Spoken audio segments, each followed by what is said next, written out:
The most worrying part of the whole experience was that this isn't something that happened in a strange place. It wasn't too dark outside, it certainly wasn't cold. Everything was normal, almost everything. Our flat in East London was surprisingly big, given our budget and the reputation of the area. Whilst I was skeptical of living in the so-called Big Smoke, our neighborhood felt more secluded, a smaller community within the confines of the city. It gave it a quieter feel. My two other housemates and I got along well. We kept similar schedules and, as avid cooks, shared meals in the evenings. It felt more homely and more adult than the other places I'd been, where most evenings had consisted of drinking and video games in a messy house with way too many takeaways. In the new flat we ate healthily, we were active, and everyone was genuinely happy. The COVID restrictions were beginning to lift, and now we could travel around the country. Both of my housemates, taking advantage of the lessened restrictions, had gone to their respective homes. I'd been left on my own at the flat for a week. I just so happened to have the week off work, too, as I was in the process of transitioning from leaving one job and starting another. I relished the silence for the first couple of days. I could kick back, watch films the others thought were too goofy and have some much-needed quiet personal time, something that's hard to come by in a big city, especially when living with housemates. By day 3, I realized I was spiraling a bit. The food I was eating was unhealthy, and I was drinking a lot, telling myself it was to have fun before I got into a routine with the new job. By day 4, I'd decided to have a break. I went for a small run, cooked something tasty but healthy and decided to call it an early night. It would be great to wake up without a hangover. That, however, was the first blisteringly hot night. It had been hot, the summer in London always is, but this was different. I was sweating even without the duvet, and by about midnight, having not managed a wink of sleep, I decided to sit in a lukewarm bath and cool myself down. My legs and upper arms were itchy, presumably irritated from constantly sweating over the last few days. Making a last-minute decision to pour a large glass of wine to take into the bath, under the pretense it would help me sleep better, I settled into the cool water. The light in the bathroom had stopped working. It wasn't a simple bulb change, the actual switch had broken, and I was still waiting on the landlord to send over an electrician. With my glass of red, and the bathroom door open to let in light from the hallway, I soaked in the cold tub, a desperate attempt to cool down whilst agonizingly trying to resist scratching my legs and arms. I couldn't tell you the time that had passed, but I do know that I was around 2/3 of the glass in when I caught a glimpse of something in the doorway. It seemed to disappear at the exact speed my reaction from fright had caused me to turn my head. "A trick of the eye," I exclaimed out loud, giggling at the old English accent I'd put on. By now, the wine was taking hold. However, this silliness was more of a conscious decision to deal with my unease. Especially as that the figure had seemed small and just poking around the side of the doorway. It was only a few feet high, about the height of the door handle, almost too subtle to be a trick of the mind. It was at my next large gulp of wine that I heard a light patter down the hall. This had caused me to sit bolt up, and when the lapping of the water stopped, I sat in dead silence listening. I was desperately trying to think of a source of the noise. We had people living in the flat above us, and they tended to stomp at times of the day. It was a Thursday night, and there was always the possibility that one of them was still up, if not on their way to the bathroom. Yes, I told myself, they were barefoot and getting out of bed. That's why it was patter on the laminated wooden floor. That's what I heard. I thought loudly. The unease had taken its toll, however, and the bath was starting to cool. I hopped out and got back into bed, dry, hoping I'd done enough to hold off the blistering heat. A loud banging woke me violently, for me only to realize it was about 7 in the morning on a Friday. The banging suddenly stopped, so I put it down to roadworks outside or the guys who were supposedly working on a leak in the flat next door. We'd gotten a complaint from the shop owner below us who had water coming through his roof. Luckily, we weren't the culprits. Despite the daylight and bustle on the pedestrianized street outside, the morning was odd to me. I couldn't shake the unease. My morning bagel burned violently in the toaster, and I saw that it was set to max, not medium where it usually was. The second issue was the fridge. It was turned up, so a large ice block had formed at the back, engulfing the vegan yogurt and jar of mayonnaise at the back. Surely, it couldn't have frozen that quickly? A short walk in the park nearby brought back memories of the night before. A child darted behind a tree to grab her football launched by her brother.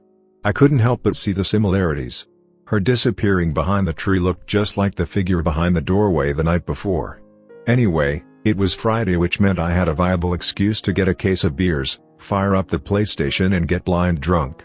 A bonus was that I would face no judgment from my active housemates, who hadn't come around to the fact that video games are unbelievably enjoyable. Perhaps it was the effect of my new, more wholesome lifestyle, but only a few hours into the evening, I was bored. No games or movies seemed to interest me, so I got cracking on the cans of beer, watching goofy shows, trying to get enjoyment out of it all. I was painfully aware of the use of alcohol for fun when one is alone. Now wasn't the time for that kind of thinking, I told myself. Settling in for another night of drunken slumber and trying not to let in the feeling of a wasted evening, I was reminded of the soothing cold bath. "What the hell?" I exclaimed as I breathlessly arose from the couch. "I'm gonna have a bath." This time I closed the bathroom door, using my phone torch to chase the darkness into only the corners of the room. The last beer from the case next to me, I let the cold water work its magic on my hot skin and sauntered off into a doze. I jolted awake as a colossal shadow engulfed the light above me, waves of shadows moving so quickly that it was over in half a second. I immediately turned in pure terror towards the light and subsequent source of the shadows, and there was nothing. I glanced around with an erratic heart rate, taking note of the corners where the light did not reach, but still nothing. Then, to my relief, I caught sight of a mosquito. Of course, I thought, the bug had crossed over the phone light, hence the large, strangely shaped shadow above me. I chuckled, and realized it must have been late, for the beer in my hand was warm and the bath icy cold. However, the relief was quickly drowned out by the sound of a patter in the hallway outside, and I felt that familiar sense of unease when I thought I saw a glimpse of movement in the hallway, in the light shining in below the bathroom door. "Jesus, mate," I exclaimed to myself, "get it together, you're a grown man." I saw the irony of that statement whilst sitting cross-legged and shivering in a cold bath. I reached for my towel, knocking my phone over in the process and, adhering to Murphy's Law, like buttered toast, it fell light side down, and I was plunged into darkness. Reaching out my hand, I felt around on the floor, reaching for the crimson glow of the light coming through my red phone case, and at that moment, I felt something I'll never forget. It was like damp, warm fur, slightly warmer than skin temperature. It made me yank my hand back in terror. I jumped up fearing whatever it was. My mind ran from rat to dog and everything in between. Still seeing the crimson glow of my phone light, I reached for it as fast as I could, avoiding the floor at all costs, and as I grabbed the phone, the light illuminated the dark green bathroom floor. It leapt up the walls to engulf the pale yellow painted room in white light. I glanced around manically, nothing. Not a single thing on the floor, not even a bath mat. Fuck me. I thought. That was terrifying. I could still hear my heart rate as I walked into the bedroom wrapped in the towel. Just as my heartbeat felt like it was getting back to normal, I heard it. A faint giggle just behind me, only a meter or two, exactly where lay the open door of the darkness-ridden bathroom. I've always fancied myself as someone who reacts quick, someone who would charge at the threat or run in a split-second decision, but today I just stood there. I froze. I can't tell what made me stop. It was as if I was statued in place. I couldn't move at all. First, I focused on the sound, but before I could even try to guess its origin, I began to notice everything else, the hairs on my neck standing and the towel that had dropped to the floor. There was the realization that I was paralyzingly exposed and likely not alone. There it was again, a giggle, starting faint, suddenly getting loud and then faint again, as if someone was running in and out of the room, but no other noise, no footsteps, not breathing, just the light-hearted, low-pitched giggle. Regaining my senses and speedily turning, I was just in time to catch a glimpse of the exact figure from the night before. It was the height of the door handle and disappearing into the bathroom as my head turned. Only this time, I saw her hair, and her eyes. Dull, faint, and dead. My reflexes took hold, and I leapt into the bedroom, the furthest place from the entrance to the dark bathroom, slamming the door behind me. What the fuck, what the fuck, what the fuck played in my mind. For some reason, my first reaction in the bedroom was to get changed. I can't explain it, perhaps I just felt too exposed, but I just scrambled for shorts and a shirt. I guess it was the fear of exposure. In the seconds I'd gotten dressed, I realized my phone was still outside, having dropped with my towel. Fearing being cut off, I immediately ran for the door. I needed to get to it. At that moment, my foot landed on a discarded sock on the bedroom floor. It slipped out from under me and then darkness. I awoke to excruciating pain in my head and a familiar scratching sound of keys in a lock from outside, the direction of our front door. As the keys finally worked their magic, there came a familiar voice from the hallway. "Bloody hell, there's water all over the floor." It was my landlord. I scrambled to my feet, avoiding the flash of sunlight coming in through the window, which my eyes were unbelievably sensitive to. I opened the door, ready to mumble an apology when he looked at me with shock on his face. "Who the hell hit you? And how bad does the other guy look?" "What?" I said, finally catching my reflection in the mirror. I saw the purple bruise along half my face from when I'd fallen the night before. I fumbled the words out, trying to be as casual as possible. Quick thinking allowed me to follow on with the sentence. I fell in the shower, that's why there's all the water on the floor." He looked at me puzzled. I suddenly remembered the leak. "I'm sorry, man, really sorry. It hasn't affected downstairs, has it?" He mulled it over. "You're all good, mate, but the last thing I need is another leak.